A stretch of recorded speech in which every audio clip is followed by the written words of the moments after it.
6နာရီမှာပျောက်ကွယ်သွားတဲ့လူတစ်ယောက်မနက်6နာရီတီတီရန်ကုန်မြို့ကတိုက်ခန်းတစ်ခန်းရှိမှာဖုံးဖက်လက်ဆွဲအိတ်တစ်ခုလုံးကျန်ခဲ့ပြီးလူတစ်ယောက်လုံးဝပျောက်ကွယ်သွားခဲ့ပါတယ်အံ့ဩစရာကခရစ်တင်မှာတော့သူကတိုက်ခန်းထဲကထွက်လာတာမမြင်ရပါဘူးမိသားစုတွေကရဲကိုတိုင်းရဲကထင်းအားလုံးစစ်တယ်မနက်9:59မှာလူရှိ6:03မှာဘာမှမရှိတော့အဲ့ဒီနေ့ညမှာအိမ်သားကအဖွားကြီးတစ်ယောက်ကဒီလိုပြောပါတယ်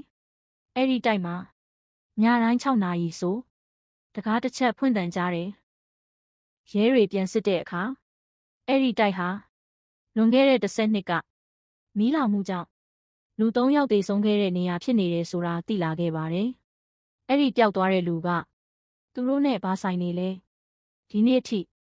သူ့ကိုမတွေ့ရသေးပါဘူးဒီလိုအဖြစ်အပျက်တွေကိုယုံကြည်လား comment မှာတဲ့မြင်ရေးခဲ့ပါ subscribe